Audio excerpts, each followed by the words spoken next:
سالم بن عبداللہ بن عمر رضی اللہ تعالیٰ عنہ اور ابو بکر بن ابی حتمہ نے حدیث بیان کی کہ عبداللہ بن عمر رضی اللہ تعالیٰ عنہ نے فرمایا کہ نبی کریم صلی اللہ علیہ وسلم نے عشاء کی نماز پڑھی اپنی زندگی کے آخری زمانے میں۔ سلام پھیرنے کے بعد آپ کھڑے ہوئے اور فرمایا کہ اس رات کے متعلق تمہیں کچھ معلوم ہے؟ آج سلام پھیرنے کے بعد آپ کھڑے ہوئے اور فرمایا کہ اس رات کے متعلق تمہیں کچھ معلوم ہے؟ آج اس روئے زمین پر جتنے انسان زندہ ہیں 100 سال بعد ان میں سے کوئی بھی باقی نہیں رہے گا۔ لوگوں نے حضور صلی اللہ علیہ وسلم کا کلام سمجھنے میں غلطی کی اور مختلف باتیں کرنے لگے۔ ابو مسعود رضی اللہ تعالیٰ عنہ نے یہ سمجھا کہ 100 برس بعد قیامت آئے گی، حالانکہ آپ کا مقصد صرف یہ تھا کہ جو لوگ آج اس گفتگو کے وقت زمین پر بستے ہیں ان میں سے کوئی بھی آج سے 1 صدی بعد باقی نہیں رہے گا۔ آپ صلی اللہ علیہ وسلم کا مطلب یہ تھا کہ 100 برس میں یہ قرن گزر جائے گا۔ صحیح بخاری حدیث نمبر 601۔ ابو عثمان نہدی نے عبد الرحمن بن ابی بکر رضی اللہ تعالیٰ عنہ سے یہ حدیث بیان کی کہ اصحاب صفہ نادار مسکین لوگ تھے، اور نبی کریم صلی اللہ علیہ وسلم نے فرمایا کہ جس کے گھر میں 2 آدمیوں کا کھانا ہو تو وہ تیسرے اصحاب صفہ میں سے کسی کو اپنے ساتھ لیتا جائے، اور جس کے ہاں 4 آدمیوں کا کھانا ہے تو وہ 5ویں یا 6 آدمی کو صاحبان والوں میں سے اپنے ساتھ لے جائے۔ پس ابو بکر 3 آدمی اپنے ساتھ لائے اور نبی کریم صلی اللہ علیہ وسلم 10 آدمیوں کو اپنے ساتھ لے گئے۔ عبد الرحمن بن ابی بکر رضی اللہ تعالیٰ عنہ نے بیان کیا کہ گھر کے افراد میں اس وقت باپ، ماں اور میں تھا۔ ابو عثمان راوی کا بیان ہے کہ مجھے یاد نہیں کہ عبد الرحمن بن ابی بکر نے یہ کہا یا نہیں کہ میری بیوی اور ایک خادم جو میرے اور ابو بکر دونوں کے گھر کے لیے تھا یہ بھی تھے۔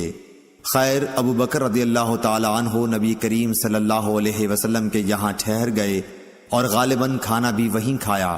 صورتحال یہ ہوئی کہ نماز عشاء تک وہیں رہے، پھر مسجد سے نبی کریم صلی اللہ علیہ وسلم حجرہ مبارک میں آئے اور وہیں ٹھہرے رہے تاکہ نبی کریم صلی اللہ علیہ وسلم نے بھی کھانا کھا لیا۔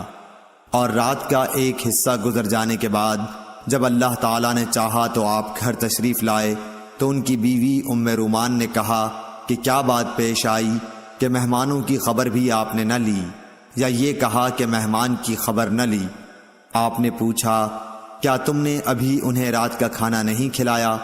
ام رومان نے کہا کہ میں کیا کروں، آپ کے آنے تک انہوں نے کھانے سے انکار کیا۔ کھانے کے لیے ان سے کہا گیا تھا لیکن وہ نہ مانے۔ عبد الرحمن بن ابی بکر رضی اللہ تعالیٰ عنہ نے بیان کیا کہ میں ڈر کر چھپ گیا۔ ابو بکر رضی اللہ تعالیٰ عنہ نے پکارا، اے غنثر، یعنی او پاجی۔ آپ نے برا بھلا کہا اور کوسنے دیے۔ فرمایا کہ کھاؤ، تمہیں مبارک نہ ہو، خدا کی قسم میں اس کھانے کو کبھی نہیں کھاؤں گا۔ آخر مہمانوں کو کھانا کھلایا گیا۔ عبد الرحمن رضی اللہ تعالیٰ عنہ نے کہا، خدا گواہ ہے کہ ہم ادھر ایک لقمہ لیتے تھے اور نیچے سے پہلے سے بھی زیادہ کھانا ہو جاتا تھا۔ بیان کیا کہ سب لوگ شکم سیر ہو گئے اور کھانا پہلے سے بھی زیادہ بچ گیا۔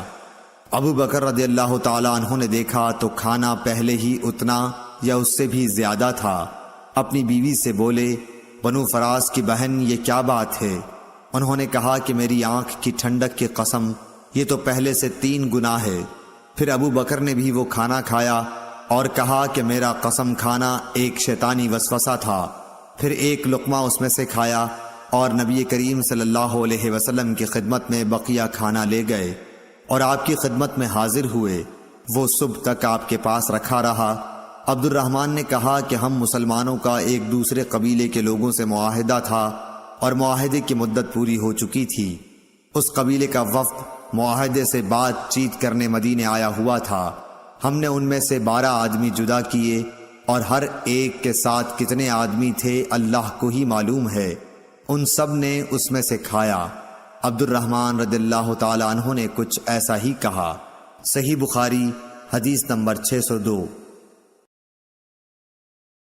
حضرت انس رضی اللہ تعالیٰ عنہ سے روایت ہے کہ نماز کے وقت کے اعلان کے لیے لوگوں نے آگ اور ناقوس کا ذکر کیا، پھر یہود و نصارہ کا ذکر آ گیا، پھر بلال رضی اللہ تعالیٰ عنہ کو یہ حکم ہوا کہ اذان کے کلمات 2 مرتبہ کہیں اور اقامت میں 1 مرتبہ۔ صحیح بخاری حدیث نمبر 603۔ نافع نے خبر دی کہ عبداللہ بن عمر رضی اللہ تعالیٰ عنہ کہتے تھے کہ جب مسلمان ہجرت کر کے مدینہ پہنچے تو وقت مقرر کر کے نماز کے لیے آتے تھے، اس کے لیے اذان نہیں دی جاتی تھی۔ ایک دن اس بارے میں مشورہ ہوا، کسی نے کہا نصارہ کی طرح 1 گھنٹہ لے لیا جائے، اور کسی نے کہا کہ یہودیوں کی طرح نرسنگا بگل بنا لو، اس کو پھونک دیا کرو۔ لیکن حضرت عمر رضی اللہ تعالیٰ عنہ نے فرمایا کہ کسی شخص کو کیوں نہ بھیج دیا جائے جو نماز کے لیے پکار دیا کرے۔ اس پر آن حضرت صلی اللہ علیہ وسلم نے اسی رائے کو پسند فرمایا اور بلال سے فرمایا کہ بلال اٹھ اور نماز کے لیے اذان دے۔ صحیح بخاری حدیث نمبر 604۔ ایوب سختیانی نے ابو قلابہ سے انہوں نے انس رضی اللہ تعالیٰ عنہ سے روایت کیا ہے کہ حضرت بلال کو حکم دیا گیا کہ اذان کے کلمات 2 مرتبہ کہیں اور سوا قد قامت الصلاۃ کے تکبیر کے کلمات 1 دفعہ کہیں۔ صحیح بخاری حدیث نمبر 605۔ حضرت انس بن مالک رضی اللہ تعالیٰ عنہ سے روایت ہے کہ جب مسلمان زیادہ ہو گئے تو مشورہ ہوا کہ کسی ایسی چیز کے ذریعے نماز کے وقت کا اعلان ہو جسے سب لوگ سمجھ لیں۔ کچھ لوگوں نے ذکر کیا کہ آگ روشن کی جائے یا نرسنگا کے ذریعے اعلان کریں، لیکن آخر میں بلال کو حکم دیا گیا کہ اذان کے کلمات 2 دفعہ کہیں اور تکبیر کے 1 دفعہ۔ صحیح بخاری حدیث نمبر 606۔ انس بن مالک رضی اللہ تعالیٰ عنہ سے روایت ہے کہ بلال کو حکم دیا گیا کہ اذان کے کلمات 2 دفعہ کہیں اور تکبیر میں یہی کلمات 1 دفعہ۔ اسماعیل نے بتایا کہ میں نے ایوب سختیانی سے اس حدیث کا ذکر کیا تو انہوں نے کہا مگر لفظ قد قامت الصلاۃ 2 ہی دفعہ کہا جائے گا۔ صحیح بخاری حدیث نمبر 607۔ ابو ہریرہ رضی اللہ تعالیٰ عنہ سے روایت ہے کہ نبی صلی اللہ علیہ وسلم نے فرمایا جب نماز کے لیے اذان دی جاتی ہے تو شیطان بھاگتا ہوا بڑی تیزی کے ساتھ پیٹھ موڑ کر بھاگتا ہے تاکہ اذان کی آواز نہ سن سکے، اور جب اذان ختم ہو جاتی ہے تو پھر واپس آ جاتا ہے، لیکن جو ہی تکبیر شروع ہوئی وہ پھر پیٹھ موڑ کر بھاگتا ہے۔ جب تکبیر بھی ختم ہو جاتی ہے تو شیطان دوبارہ آ جاتا ہے اور نمازی کے دل میں وسوسے ڈالتا ہے، کہتا ہے کہ فلاں بات یاد کر، فلاں بات یاد کر۔ ان باتوں کی شیطان یاد دہانی کراتا ہے جن کا اسے خیال بھی نہ تھا، اور اس طرح اس شخص کو یہ بھی یاد نہیں رہتا کہ اس نے کتنی رکعتیں پڑھی ہیں۔ صحیح بخاری حدیث نمبر 608۔ امام مالک نے عبد الرحمن بن عبداللہ بن عبد الرحمن بن ابی صعصعہ انصاری سے خبر دی، پھر عبد الرحمن مازنی اپنے والد عبداللہ سے بیان کرتے ہیں کہ ان کے والد نے انہیں خبر دی کہ حضرت ابو سعید خدری رضی اللہ تعالی عنہ صحابی نے ان سے بیان کیا کہ میں دیکھتا ہوں کہ تمہیں بکریوں اور جنگل میں رہنا پسند ہے، اس لیے جب تم جنگل میں اپنی بکریوں کو لیے ہوئے موجود ہو اور نماز کے لیے اذان دو تو تم بلند آواز سے اذان دیا کرو، کیونکہ جن و انس بلکہ تمام ہی چیزیں جو مؤذن کی آواز سنتی ہیں قیامت کے دن اس پر گواہی دیں گی۔ حضرت ابو سعید رضی اللہ تعالی عنہ نے فرمایا کہ یہ میں نے نبی صلی اللہ علیہ وسلم سے سنا ہے۔ صحیح بخاری حدیث نمبر 609۔ حضرت انس رضی اللہ تعالی عنہ سے روایت ہے، انہوں نے نبی کریم صلی اللہ علیہ وسلم سے کہ جب نبی کریم صلی اللہ علیہ وسلم ہمیں ساتھ لے کر کہیں جہاد کے لیے تشریف لے جاتے تو فوراً ہی حملہ نہیں کرتے تھے، صبح ہوتی اور پھر آپ انتظار کرتے، اگر اذان کی آواز سن لیتے تو حملے کا ارادہ ترک کر دیتے، اور اگر اذان کی آواز نہ سنائی دیتی تو حملہ کرتے تھے۔ انس نے کہا کہ ہم خیبر کی طرف گئے اور رات کے وقت وہاں پہنچے صبح کے وقت جب اذان کی آواز نہیں سنائی دی تو آپ اپنی سواری پر بیٹھ گئے اور میں ابو طلحہ کے پیچھے بیٹھ گیا۔ چلنے میں میرے قدم نبی صلی اللہ علیہ وسلم کے قدم مبارک سے چھو جاتے تھے۔ انس نے کہا کہ خیبر کے لوگ اپنے ٹوکروں اور کدالوں کو لیے ہوئے اپنے کام کاج کو باہر نکلے تو انہوں نے رسول کریم صلی اللہ علیہ وسلم کو دیکھا اور چلا اٹھے کہ محمد واللہ محمد صلی اللہ علیہ وسلم پوری فوج سمیت آ گئے۔ انس نے کہا کہ جب نبی صلی اللہ علیہ وسلم نے انہیں دیکھا تو آپ نے فرمایا اللہ اکبر اللہ اکبر، خیبر پر خرابی آ گئی۔ بے شک جب ہم کسی قوم کے میدان میں اتر جائیں تو ڈرائے ہوئے لوگوں کی صبح بری ہوگی۔ صحیح بخاری حدیث نمبر 610۔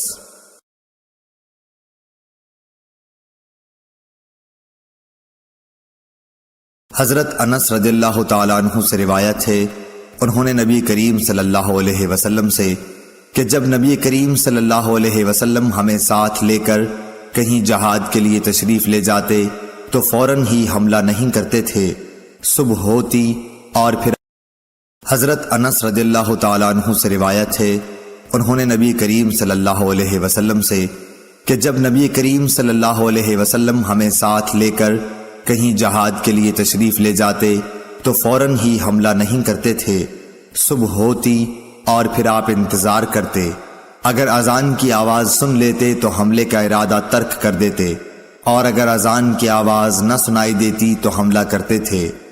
انس نے کہا کہ ہم خیبر کی طرف گئے اور رات کے وقت وہاں پہنچے۔ صبح کے وقت جب اذان کی آواز نہیں سنائی دی تو آپ اپنی سواری پر بیٹھ گئے اور میں ابو طلحہ کے پیچھے بیٹھ گیا۔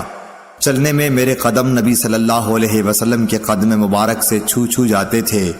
انس نے کہا کہ خیبر کے لوگ اپنے ٹوکروں اور کدالوں کو لیے ہوئے اپنے کام کاج کو باہر نکلے تو انہوں نے رسول کریم صلی اللہ علیہ وسلم کو دیکھا اور چلا اٹھے کہ محمد واللہ محمد صلی اللہ علیہ وسلم پوری فوج سمیت آ گئے۔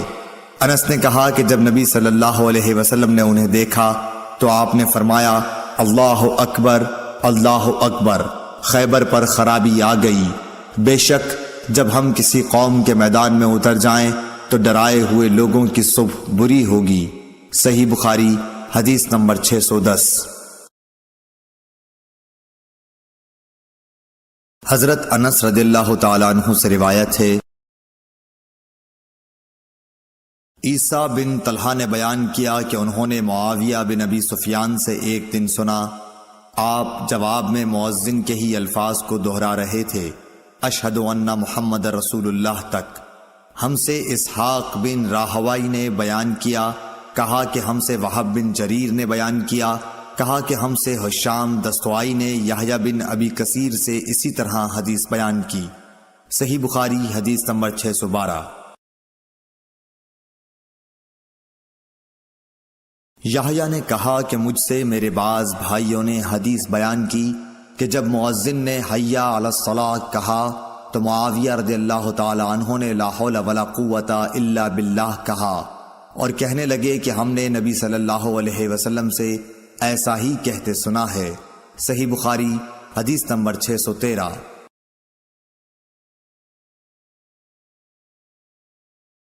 محمد بن منقدر نے جابر بن عبداللہ سے روایت کیا ہے کہ رسول اللہ صلی اللہ علیہ وسلم نے فرمایا کہ جو شخص اذان سن کر یہ کہے اللہم رب ھذہ الدعوۃ التامہ والصلاۃ القائمۃ آت محمدا الوسیلۃ والفضیلۃ وابعثہ مقاما محمودا الذی وعدتہ، اسے قیامت کے دن میری شفاعت ملے گی۔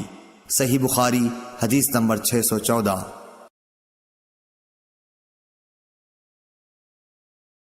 امام مالک نے سمی سے جو ابو بکر عبد الرحمن بن حارث کے غلام تھے خبر دی، انہوں نے ابو صالح ذکوان سے، انہوں نے حضرت ابو ہریرہ رضی اللہ تعالی عنہ سے کہ آن حضرت صلی اللہ علیہ وسلم نے فرمایا کہ اگر لوگوں کو معلوم ہوتا کہ اذان کہنے اور نماز پہلی صف میں پڑھنے سے کتنا ثواب ملتا ہے، پھر ان کے لیے قرعہ ڈالنے کے سوائے اور کوئی چارہ نہ باقی رہتا تو البتہ اس پر قرعہ اندازی ہی کرتے اور اگر لوگوں کو معلوم ہو جاتا کہ نماز کے لیے جلدی آنے میں کتنا ثواب ملتا ہے تو اس کے لیے ایک دوسرے سے آگے بڑھنے کی کوشش کرتے، اور اگر لوگوں کو معلوم ہو جاتا کہ عشاء اور صبح کی نماز کا ثواب کتنا ملتا ہے تو ضرور چوتڑوں کے بل گھسٹتے ہوئے ان کے لیے آتے۔ صحیح بخاری حدیث نمبر 615۔ عبید اللہ بن حارث بصری نے کہا کہ ابن عباس رضی اللہ تعالیٰ عنہ نے ایک دن ہم کو جمعے کا خطبہ دیا۔ بارش کی وجہ سے اس دن اچھی خاصی کیچڑ ہو رہی تھی۔ مؤذن جب حی علی الصلاۃ پر پہنچا تو آپ نے اس سے یہ کہنے کے لیے فرمایا کہ لوگ نماز اپنی قیام گاہوں پر پڑھ لیں۔ اس پر لوگ ایک دوسرے کو دیکھنے لگے۔ ابن عباس رضی اللہ تعالیٰ عنہ نے کہا کہ اسی طرح مجھ سے جو افضل تھے انہوں نے بھی کیا تھا، اور اس میں شک نہیں کہ جمعہ واجب ہے۔ صحیح بخاری حدیث نمبر 616۔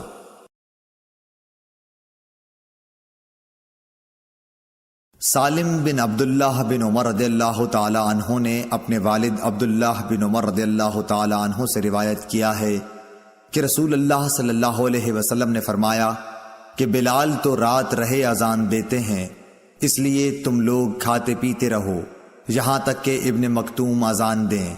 راوی نے کہا کہ وہ نابینا تھے اور اس وقت تک اذان نہیں دیتے تھے جب تک ان سے کہا نہ جاتا کہ صبح ہو گئی، صبح ہو گئی۔ صحیح بخاری حدیث نمبر 617۔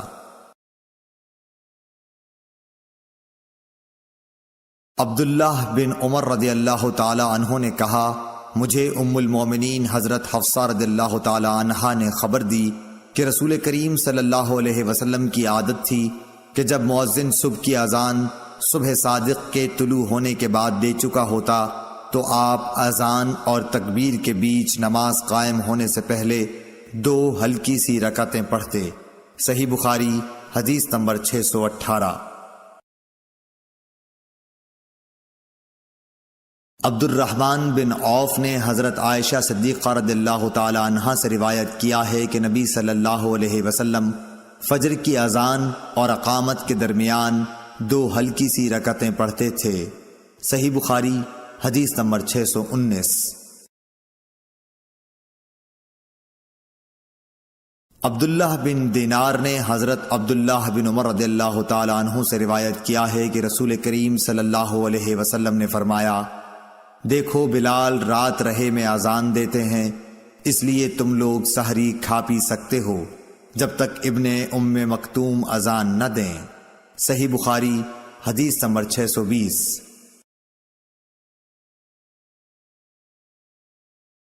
ابو عثمان عبد الرحمن نہدی نے عبداللہ بن مسعود سے روایت کیا ہے، انہوں نے نبی کریم صلی اللہ علیہ وسلم سے کہ آپ نے فرمایا کہ بلال کی اذان تمہیں سحری کھانے سے نہ روک دے کیونکہ وہ رات رہے سے اذان دیتے ہیں، یا یہ کہا کہ پکارتے ہیں تاکہ جو لوگ عبادت کے لیے جاگے ہیں وہ آرام کرنے کے لیے لوٹ جائیں اور جو ابھی سوئے ہوئے ہیں وہ ہوشیار ہو جائیں۔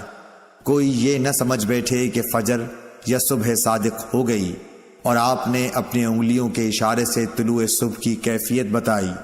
انگلیوں کو اوپر کی طرف اٹھایا اور پھر آہستہ سے انہیں نیچے لائے اور پھر فرمایا کہ اس طرح فجر ہوتی ہے۔ حضرت ظہیر راوی نے بھی شہادت کی انگلی ایک طرف رکھی پھر انہیں دائیں بائیں جانب پھیلا دیا۔ صحیح بخاری حدیث نمبر 600۔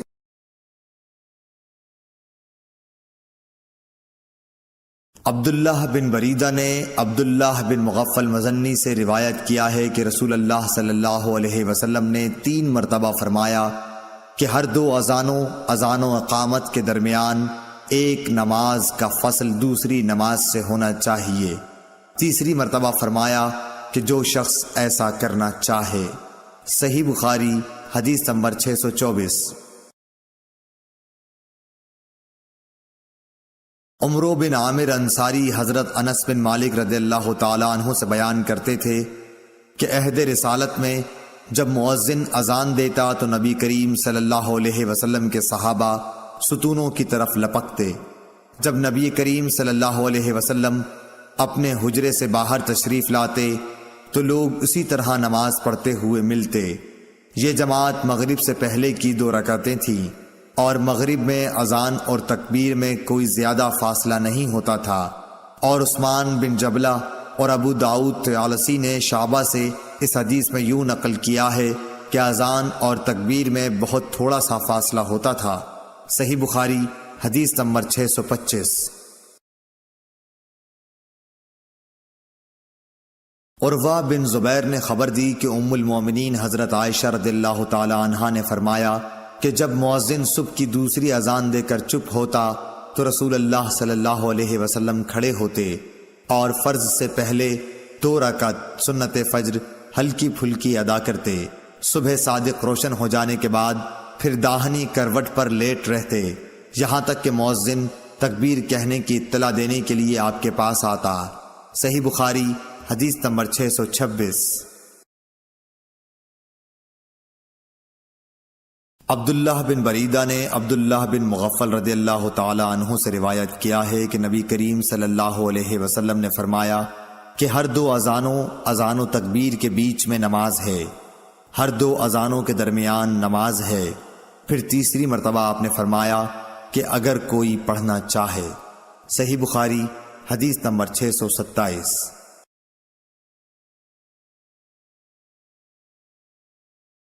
معلی بن سعد اسد بصری نے بیان کیا، کہا ہم سے وہیب بن خالد نے ابو ایوب سے بیان کیا، انہوں نے ابو قلابہ سے مالک بن حویرث صحابی سے کہا کہ میں نبی صلی اللہ علیہ وسلم کی خدمت میں اپنی قوم بنی لیس کے چند آدمیوں کے ساتھ حاضر ہوا اور میں نے آپ کی خدمت شریف میں 20 راتوں تک قیام کیا۔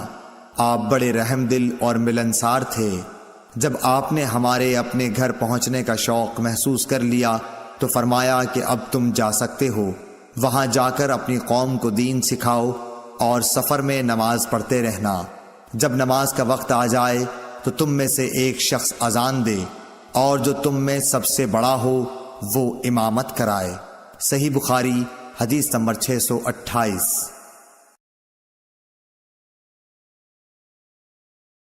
حضرت ابو ذر غفاری رضی اللہ تعالی عنہ سے روایت ہے، انہوں نے کہا کہ ہم نبی کریم صلی اللہ علیہ وسلم کے ساتھ ایک سفر میں تھے۔ مؤذن نے اذان دینی چاہی تو آپ نے فرمایا ٹھنڈا ہونے دے۔ پھر مؤذن نے اذان دینی چاہی تو آپ نے فرمایا کہ ٹھنڈا ہونے دے۔ پھر مؤذن نے اذان دینی چاہی تو آپ نے پھر یہی فرمایا کہ ٹھنڈا ہونے دے، یہاں تک کہ سایہ ٹیلوں کے برابر ہو گیا۔ نبی کریم صلی اللہ علیہ وسلم نے فرمایا کہ گرمی کی شدت دوزخ کی بھاپ سے پیدا ہوتی ہے۔ صحیح بخاری حدیث نمبر 629۔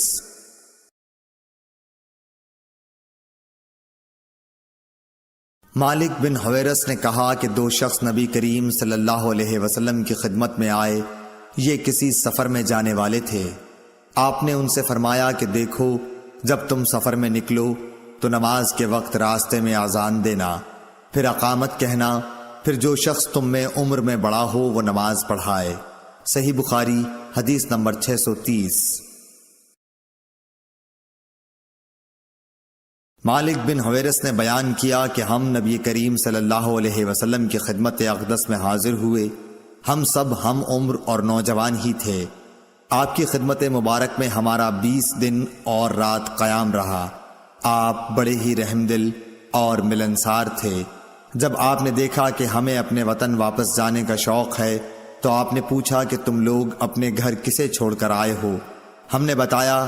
پھر آپ نے فرمایا کہ اچھا اب تم اپنے گھر جاؤ اور ان گھر والوں کے ساتھ رہو اور انہیں بھی دین سکھاؤ اور دین کی باتوں پر عمل کرنے کا حکم کرو۔ مالک نے بہت چیزوں کا ذکر کیا جن کے متعلق ابو ایوب نے کہا کہ ابو قلابہ نے یوں کہا، وہ باتیں مجھ کو یاد ہیں، یا یوں کہا مجھ کو یاد نہیں۔ اور آن حضرت صلی اللہ علیہ وسلم نے فرمایا کہ اسی طرح نماز پڑھنا جیسے تم نے مجھے نماز پڑھتے ہوئے دیکھا ہے، اور جب نماز کا وقت آ جائے تو کوئی ایک اذان دے اور جو تم میں سب سے بڑا ہو وہ نماز پڑھائے، بشرطے کہ وہ قرآن شریف اور طریقہ نماز و امامت جانتا ہو۔ صحیح بخاری حدیث نمبر 631۔ نافع نے بیان کیا کہ عبداللہ بن عمر رضی اللہ تعالی عنہ نے ایک سرد رات میں مقام زجنان پر اذان دی پھر فرمایا کہ لوگوں اپنے اپنے ٹھکانوں میں نماز پڑھ لو، اور ہمیں آپ نے بتلایا کہ نبی کریم صلی اللہ علیہ وسلم مؤذن سے اذان کے لیے فرماتے، اور یہ بھی فرماتے کہ مؤذن اذان کے بعد کہہ دے کہ لوگوں اپنے ٹھکانوں میں نماز پڑھ لو۔ یہ حکم سفر کی حالت میں یا سردی یا برسات کی راتوں میں تھا۔ صحیح بخاری حدیث نمبر 632۔ عون بن ابی جحیفہ سے روایت ہے کہ میں نے رسول کریم صلی اللہ علیہ وسلم کو ابطح میں دیکھا کہ بلال حاضر ہوئے اور آپ کو نماز کی خبر دی۔ پھر بلال برچھی لے کر آگے بڑھے اور اسے آپ کے سامنے بطور سترہ مقام ابطح میں گاڑ دیا، اور آپ نے اس کو سترہ بنا کر نماز پڑھائی۔ صحیح بخاری حدیث نمبر 633۔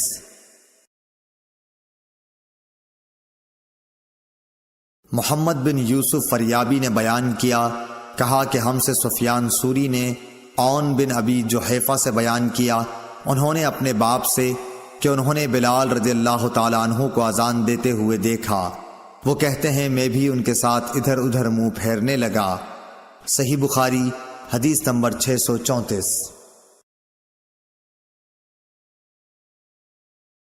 ابو قتادہ رضی اللہ تعالی عنہ نے کہا کہ ہم نبی کریم صلی اللہ علیہ وسلم کے ساتھ نماز میں تھے، آپ نے کچھ لوگوں کے چلنے پھرنے اور بولنے کی آواز سنی۔ نماز کے بعد آپ نے دریافت کیا کہ کیا قصہ ہے؟ لوگوں نے کہا کہ ہم نماز کے لیے جلدی کر رہے تھے۔ آپ نے فرمایا کہ ایسا نہ کرو، بلکہ جب تم نماز کے لیے آؤ تو وقار اور سکون کو ملحوظ رکھو، نماز کا جو حصہ پاؤ اسے پڑھو، اور جو رہ جائے اسے بعد میں پورا کر لو۔ صحیح بخاری حدیث نمبر 635۔ ابو ہریرہ رضی اللہ تعالی عنہ سے روایت ہے، انہوں نے نبی کریم صلی اللہ علیہ وسلم سے، دوسری سند اور ظاہری نے ابو سلمہ سے، انہوں نے ابو ہریرہ رضی اللہ تعالی عنہ سے، انہوں نے نبی کریم صلی اللہ علیہ وسلم سے، آپ نے فرمایا تم لوگ تکبیر کی آواز سن لو تو نماز کے لیے معمولی چال سے چل پڑو، سکون اور وقار کو بہرحال لازم پکڑے رکھو اور دوڑ کے مت آؤ، پھر نماز کا جو حصہ ملے اسے پڑھ لو، اور جو نہ مل سکے اسے بعد میں پورا کر لو۔ صحیح بخاری حدیث نمبر 636۔ حشام دستوائی نے بیان کیا، کہا مجھے یحییٰ نے عبد الوہاب بن ابی قتادہ سے یہ حدیث لکھ کر بھیجی کہ وہ اپنے باپ سے بیان کرتے تھے کہ رسول اللہ صلی اللہ علیہ وسلم نے فرمایا کہ جب نماز کے لیے تکبیر کہی جائے تو اس وقت تک نہ کھڑے ہو جب تک مجھے نکلتے ہوئے نہ دیکھ لو۔ صحیح بخاری حدیث نمبر 637۔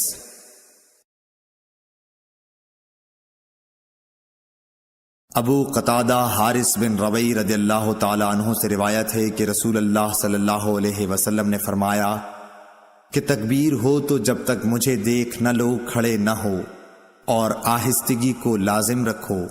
شیبان کے ساتھ اس حدیث کو یحییٰ سے علی بن مبارک نے بھی روایت کیا ہے۔ صحیح بخاری حدیث نمبر 638۔ ابو ہریرہ رضی اللہ تعالی عنہ سے روایت ہے کہ رسول اللہ صلی اللہ علیہ وسلم ایک دن حجرے سے باہر تشریف لائے، اقامت کہی جا چکی تھی اور صفیں برابر کی جا چکی تھیں۔ آپ جب مصلی پر کھڑے ہوئے تو ہم انتظار کر رہے تھے کہ اب آپ تکبیر کہتے ہیں، لیکن آپ واپس تشریف لے گئے اور فرمایا کہ اپنی اپنی جگہ پر ٹھہرے رہو۔ ہم اسی حالت میں ٹھہرے رہے یہاں تک کہ آپ دوبارہ تشریف لائے تو سر مبارک سے پانی ٹپک رہا تھا، آپ نے غسل کیا تھا۔ صحیح بخاری حدیث نمبر 639۔ ابو ہریرہ رضی اللہ تعالی عنہ سے روایت ہے، انہوں نے فرمایا کہ نماز کے لیے اقامت کہی جا چکی تھی اور لوگوں نے صفیں سیدھی کر لی تھیں۔ پھر رسول کریم صلی اللہ علیہ وسلم تشریف لائے اور آگے بڑھے، لیکن حالت جنابت میں تھے، مگر پہلے خیال نہ رہا، اس لیے آپ نے فرمایا کہ تم لوگ اپنی اپنی جگہ ٹھہرے رہو۔ پھر آپ واپس تشریف لائے تو آپ غسل کیے ہوئے تھے اور سر مبارک سے پانی ٹپک رہا تھا، پھر آپ نے لوگوں کو نماز پڑھائی۔ صحیح بخاری حدیث نمبر 640۔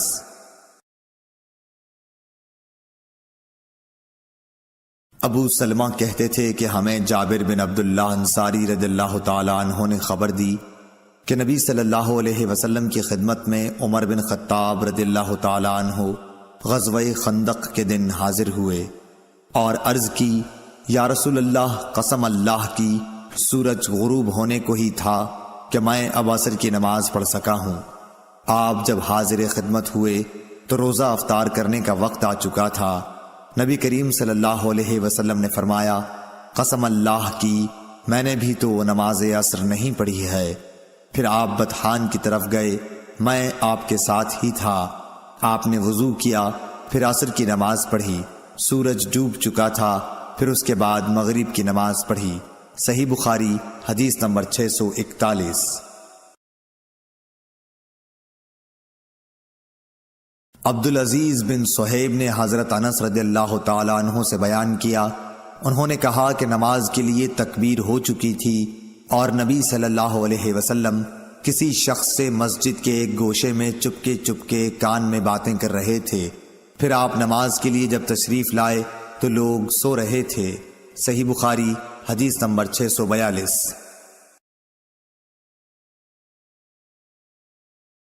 حمید طویل نے بیان کیا کہ میں نے ثابت بنانی سے ایک شخص کے متعلق مسئلہ دریافت کیا جو نماز کے لیے تکبیر ہونے کے بعد گفتگو کرتا رہے۔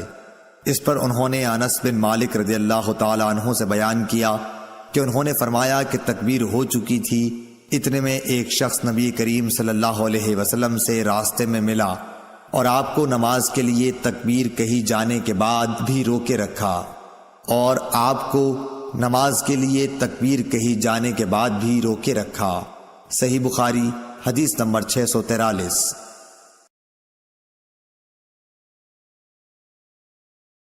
حضرت ابو ہریرہ رضی اللہ تعالی عنہ سے روایت ہے کہ رسول کریم صلی اللہ علیہ وسلم نے فرمایا، اس ذات کی قسم جس کے ہاتھ میں میری جان ہے، میں نے ارادہ کر لیا تھا کہ لکڑیوں کو جمع کرنے کا حکم دوں، پھر نماز کے لیے کہوں، اس کے لیے اذان دی جائے، پھر کسی شخص سے کہوں کہ وہ امامت کرے، اور میں ان لوگوں کی طرف جاؤں جو نماز باجماعت میں حاضر نہیں ہوتے، پھر انہیں ان کے گھروں سمیت جلا دوں۔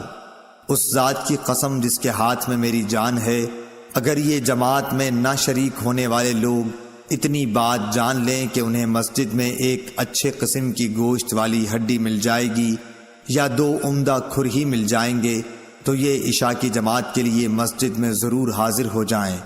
صحیح بخاری حدیث نمبر 644۔ حضرت عبداللہ بن عمر رضی اللہ تعالی عنہ سے روایت ہے کہ رسول اللہ صلی اللہ علیہ وسلم نے فرمایا کہ جماعت کے ساتھ نماز اکیلے نماز پڑھنے سے 27 درجہ زیادہ فضیلت رکھتی ہے۔ صحیح بخاری حدیث نمبر 645۔ ابو سعید خدری رضی اللہ تعالی عنہ سے روایت ہے کہ انہوں نے نبی کریم صلی اللہ علیہ وسلم سے سنا، آپ فرماتے تھے کہ جماعت سے نماز تنہا پڑھنے سے 25 درجہ زیادہ فضیلت رکھتی ہے۔ صحیح بخاری حدیث نمبر 646۔ ابو صالح نے کہا کہ میں نے حضرت ابو ہریرہ رضی اللہ تعالی عنہ سے سنا کہ نبی صلی اللہ علیہ وسلم نے فرمایا کہ آدمی کی جماعت کے ساتھ نماز گھر میں یا بازار میں پڑھنے سے 25 درجہ زیادہ بہتر ہے۔ وجہ یہ ہے کہ جب ایک شخص وضو کرتا ہے اور اس کے تمام آداب کو ملحوظ رکھ کر اچھی طرح وضو کرتا ہے، پھر مسجد کا راستہ پکڑتا ہے اور سوائے نماز کے اور کوئی دوسرا ارادہ اس کا نہیں ہوتا، تو ہر قدم پر اس کا 1 درجہ بڑھتا ہے اور 1 گناہ معاف کیا جاتا ہے، اور جب نماز سے فارغ ہو جاتا ہے تو فرشتے اس وقت تک اس کے لیے برابر دعائیں کرتے رہتے ہیں جب تک وہ اپنے مصلے پر بیٹھا رہے، کہتے ہیں اے اللہ اس پر اپنی رحمتیں نازل فرما، اے اللہ اس پر رحم کر، اور جب تک تم نماز کا انتظار کرتے رہو گویا تم نماز ہی میں مشغول ہو۔ صحیح بخاری حدیث نمبر 647۔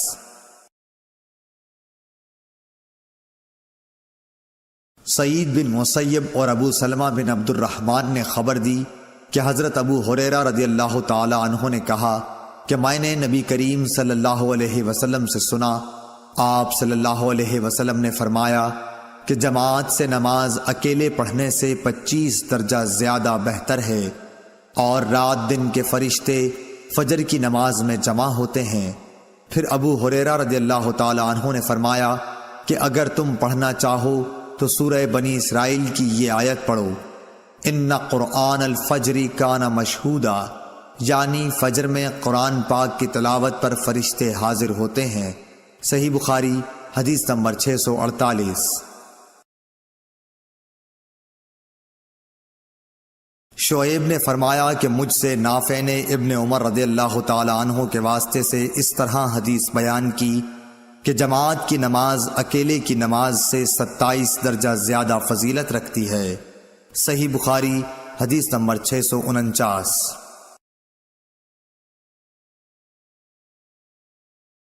اعمش نے بیان کیا کہ میں نے سالم سے سنا، کہا کہ میں نے ام درداء سے سنا، آپ نے فرمایا کہ ایک مرتبہ ابو درداء آئے، بڑے خفا ہو رہے تھے۔ میں نے پوچھا کہ کیا بات ہوئی جس نے آپ کو غضبناک بنا دیا؟ فرمایا خدا کی قسم، حضرت محمد صلی اللہ علیہ وسلم کی شریعت کی کوئی بات اب میں نہیں پاتا سوائے اس کے کہ جماعت کے ساتھ یہ لوگ نماز پڑھ لیتے ہیں۔ صحیح بخاری حدیث نمبر 650۔